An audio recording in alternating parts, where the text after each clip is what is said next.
का टॉपिक है उसमें हम लोग बात करेंगे पाथवे ऑफ नर्व इंपल्स। यानी आज का जो टॉपिक है हम लोग उसमें क्या देखेंगे, pathway of nerve impulse. Pathway of nerve impulse, देखो भाई ये बहुत इंपॉर्टेंट टॉपिक है, इसको ध्यान से देखना होगा, ठीक है। पाथवे ऑफ नर्व इंपल्स का मतलब क्या कि जो भी हमारे बॉडी में मैसेज ट्रांसमिट होता है वो मैसेज कैसे कैसे मेंटेन करके रिस्पॉन्स अकर्स करता है, ठीक है। तो चलिए हम लोग इसमें सबसे पहले एक इंपॉर्टेंट चीज को देखेंगे। जैसे हम यहाँ पे बोर्ड पे लिखे हैं राज, हम यहाँ पे बोर्ड पे क्या लिखे हैं राज, तो बहुत लोग देख के बोला कि सर आप गलत लिखे हैं, रोज लिखे हैं। तो ये चीज कैसे पता चला? सबसे पहले इसका मैसेज को हम लोगों ने क्या किया, मैसेज को सबसे पहले सेंस ऑर्गन जो है मैसेज को ट्रांसमिट किया, बॉडी में आया, बॉडी में बहुत सारा एक्टिविटी हुआ, तब जाकर रिस्पॉन्स मिला, पता चला कि ये जो लिखा हुआ है वो गलत है। तो इसी कहानी को हमको मेंटेन करना है कि किस प्रकार से हमारे बॉडी में मैसेज ट्रांसमिट होकर लास्टली वो रिस्पॉन्स को देता है, ठीक है। तो सबसे पहले हम लोग यहाँ पे देखेंगे कि जो भी मैसेज हमारे बॉडी में आता है, सबसे पहले तो मान लो कि मैसेज आपका बाहर था, तो जब मैसेज बाहर था उसको हम लोग क्या कहेंगे, एक्सटर्नल इन्वायरमेंट। क्या कहेंगे? External environment. यानी मैसेज जो था वो कहाँ पे था, अभी बाहर था। एक्सटर्नल इन्वायरमेंट का मतलब मैसेज बाहर में था। अब ये मैसेज जो है वो हमारे बॉडी के अंदर आया, तो जैसे ही अंदर आया तो उसको हम लोग क्या कह देंगे, इंटरनल इन्वायरमेंट। Internal environment. तो सबसे पहले मैसेज बाहर था, अब वो मैसेज बॉडी के अंदर आ गया, मतलब कुछ चेंजिंग हुआ। और जहां पे चेंजिंग हुआ दैट मीन्स स्टिमुली, जहां पे चेंजिंग हुआ that means stimuli. The changing in our environment is called stimuli. Message बाहर था एक्सटर्नल इन्वायरमेंट और वही मैसेज अंदर आ गया इंटरनल इन्वायरमेंट। तो जब मैसेज बाहर से अंदर आता है उस प्रोसेस को हम लोग बोलते हैं ट्रांसडक्शन। क्या बोलते हैं? ट्रांसडक्शन, ठीक है। यानी जब मैसेज बाहर से हमारे बॉडी के अंदर आ गया तो उस प्रोसेस को हम लोग क्या बोलेंगे, ट्रांसडक्शन बोलेंगे। अब ये मैसेज जो है वो धीरे धीरे इस पाथ पे फॉलो कर रहा है, इसको हम लोग बोलेंगे ट्रांसमिशन। क्या कहेंगे? Transmission of nerve impulse.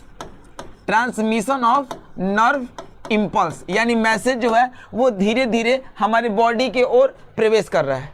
अब जो मैसेज है वो इधर से मूव करके सबसे पहले ऊपर जाना शुरू किया, ठीक है। तो यहाँ पे आपका स्पाइनल कोड होता है। यहाँ पे क्या होता है? Spinal cord. स्पाइनल कोड सबसे पहले मैसेज को देखा, उसके बारे में जायजा लिया कि हम मैसेज बहुत ज़्यादा कॉम्प्लिकेटेड नहीं है, तो रिस्पॉन्स यही नीचे के थ्रू भेज देगा कि चलो कोई भी बॉडी पार्ट जिसके द्वारा इसको रिस्पॉन्स चाहिए रिस्पॉन्स दे दो। लेकिन जब मैसेज काफ़ी कॉम्प्लिकेटेड होगा तो ये स्पाइनल कोड जो है मैसेज को भेजेगा किसके पास? ब्रेन के पास। जस्ट फॉर एग्जाम्पल, जैसे मान लो कि कोई एक इंसान था, वो अपने बेटा या बेटी को स्कूल में पढ़ा रहा था, तो सबसे पहले वो आएगा कहाँ पे? स्कूल में इंटर करेगा तो सबसे पहले कौन मिलेगा? गार्ड मिलेगा। अब वो गार्ड से पूछेगा कि देख भाई बता कल स्कूल बंद है कि खुला है? तो गार्ड बोला कि अरे कल तो स्कूल बंद है भाई, कल हॉलीडे है। तो मैसेज तो उसको गार्ड ही के पास मिल गया ना। तो जब मैसेज गार्ड के पास मिल गया तो अब वो प्रिंसिपल के पास क्यों जाएगा? लेकिन बाद में फिर आया, कहा कि बताइए हमारा बच्चा फेल कर गया, ये वो बताइए, तो गार्ड तो नहीं ना बताएगा कि बच्चा फेल कैसे किया, उसके लिए तो भेजेगा किसके पास? प्रिंसिपल के पास। यानी प्रिंसिपल का मतलब स्कूल के ब्रेन के पास। तो कहने का मतलब सेम कहानी यहाँ पे है कि अगर मैसेज का रिस्पॉन्स हमको स्पाइनल कोड से मिल जाए, अगर मैसेज इजी हो, ज़्यादा लेंदी ना हो, तब तो मैसेज यहाँ के द्वारा फिर नीचे आके वो रिस्पॉन्स दे देगा। लेकिन अगर मैसेज कॉम्प्लिकेटेड हो तो ये स्पाइनल कोड से मैसेज ऊपर जाता है और यहाँ पे ऊपर होता है CNS, बैठे हैं दादा, ठीक है। कौन? Central nervous system. और सेंट्रल नर्वस सिस्टम को हम लोग बोलते हैं ब्रेन, ठीक है। दिमाग के पास दिमाग होता है ना, सेंट्रल नर्वस सिस्टम को हम लोग क्या बोलते हैं? ब्रेन। तो मैसेज जो था वो स्पाइनल कोड से कहाँ पहुँच गया? ब्रेन के पास। और ब्रेन क्या करेगा? ब्रेन सोचेगा, एनालाइज करेगा, एनालिटिकल वे लेगा और बहुत थिंक आउट करेगा कि कौन सा मैसेज था, क्या था, रिस्पॉन्स देना चाहिए कि नहीं, क्यों देना चाहिए, कितना जल्दी देना चाहिए। तो सब चीज़ ब्रेन उस चीज़ को एनालिटिकल करेगा और एनालिसिस करने के बाद अब वो मैसेज को नीचे भेजेगा, ठीक है। लेकिन याद रखना कि जब मैसेज स्पाइनल कोड से ब्रेन के पास जाता है उसको बोलते हैं रिसेप्टर। उसको हम लोग क्या बोलते हैं? रिसेप्टर बोलते हैं, ठीक है। उसको हम लोग क्या बोलते हैं? रिसेप्टर्स। और जब ब्रेन से मैसेज रिस्पॉन्स होकर नीचे की ओर आता है उसको बोलते हैं इफेक्टर। उसको क्या बोलते हैं? इफेक्टर। ये टर्म आपको याद रखना होगा। यानी अगर मैसेज हमको स्पाइनल कोड से नीचे रिस्पॉन्स मिल जाता तब तक तो कोई दिक्कत ही नहीं था, लेकिन मैसेज काफ़ी कॉम्प्लिकेटेड था, दिक्कत मानती थी मैसेज अपने आप को, तो मैसेज को जाना पड़ा सीएनएस ब्रेन के पास, सेंट्रल नर्वस सिस्टम के पास। तो जब मैसेज स्पाइनल कोड से ब्रेन के पास गया डेट मीन्स रिसेप्टर, और स्पाइनल कोड के द्वारा जब मैसेज यहाँ पे गया ब्रेन के पास और मैसेज जब ब्रेन से नीचे आया डेट मीन्स इफेक्टर, ठीक है। अब ये मैसेज अब नीचे आएगा, क्यों? क्योंकि अब मैसेज को रिस्पॉन्स देना है, मैसेज को क्या करना है? रिस्पॉन्स देना है। तो इस पार्ट को हम लोग बोलते हैं इंटरप्रिएशन ऑफ नर्व इम्पल्स। इसको हम लोग क्या बोलते हैं? इंटरप्रिएशन ऑफ नर्व इम्पल्स, ठीक है। इसको हम लोग क्या बोलते हैं? इंटरप्रिएशन ऑफ नर्व इम्पल्स। बात क्लियर है? तो इंटरप्रिएशन ऑफ नर्व इम्पल्स का मतलब क्या है कि अब जितना भी नर्व है अब सबको जोड़ेगा और बताएगा कि मैसेज जल्दी जल्दी भेजना है, भाई इसको जल्दी भेज दे, यदि छोड़ने वाला नहीं है, ठीक है। तो इंटरप्रिएशन ऑफ नर्व इम्पल्स में यहाँ पे एक न्यूरॉन होता है जिसको बोलते हैं इंटर न्यूरॉन। क्या बोलते हैं? इंटर न्यूरॉन, क्योंकि नर्व को जोड़ेगा यहाँ पे। तो ये मैसेज को यहाँ पे जोड़ा, अब ये मैसेज जो है वो नीचे की ओर जाएगा। तो यहाँ पे क्या होगा? Direction of nerve impulse. क्या होगा? डायरेक्शन ऑफ नर्व इम्पल्स, यानी अब मैसेज को हम लोग डायरेक्शन में भेजेंगे कि कहाँ पे भेजना है। तो अब जैसे ही मैसेज जो है नीचे की ओर जा रहा है, मान लो कि मैसेज का रिस्पॉन्स इधर से है, तो यहाँ पे होगा आपका ट्रांसफर। क्या होगा? Transfer of response. यहाँ पे क्या होगा भाई? Transfer of response. क्यों? क्योंकि मैसेज का अब ट्रांसफर होने जा रहा है। मैसेज का अब क्या होने जा रहा है? ट्रांसफर होने जा रहा है।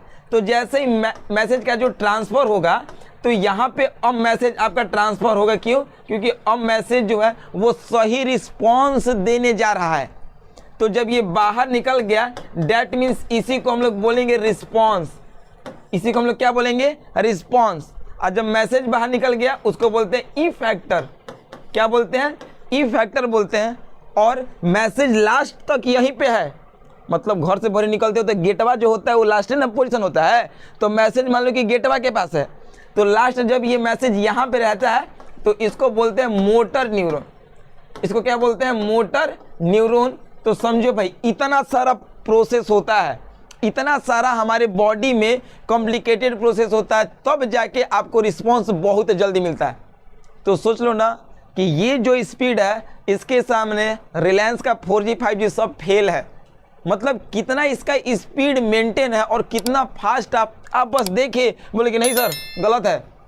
तो इतना काम हमारे बॉडी में कितना जल्दी जल्दी हुआ, ठीक है। सबसे पहले मैसेज बाहर था, अंदर आया, एक्सटर्नल से इंटरनल इन्वायरमेंट में चेंज, स्टिमुली, मैसेज अंदर आया तो उसको बोलेंगे हम लोग ट्रांसडक्शन। मैसेज धीरे धीरे ट्रांसमिट हुआ नर्व इम्पल्स के थ्रू, ट्रांसमिट होकर स्पाइनल कोड के पास गया। मैसेज इजी रहता तो रिस्पांस मिल जाता, मैसेज कॉम्प्लिकेटेड है तो सेंट्रल नर्वस सिस्टम ब्रेन के पास गया, रिसेप्टर बोलेंगे, ब्रेन मैसेज को रिप्लाई करके स्पाइनल कोड को भेजेगा, इफेक्टर होगा, मैसेज धीरे धीरे नीचे आएगा। अब वो रिस्पॉन्स करने के लिए सेंस ऑर्गन को ढूंढेगा। तो यहाँ पे इंटरप्रिएशन होता है जहाँ पे इंटर न्यूरॉन बहुत सारा नर्व एक दूसरे को जोड़ता है। अब लास्ट में डायरेक्शन के द्वारा वो जाके रिस्पॉन्स करेगा, मैसेज को ट्रांसफ़र करेगा। और जैसे ही वो मैसेज बाहर निकलता है तो लास्ट छोर से बाहर निकलता है, मोटर न्यूरॉन बाहर निकल गया, response with the help of effector. Okay bye, take care, good night.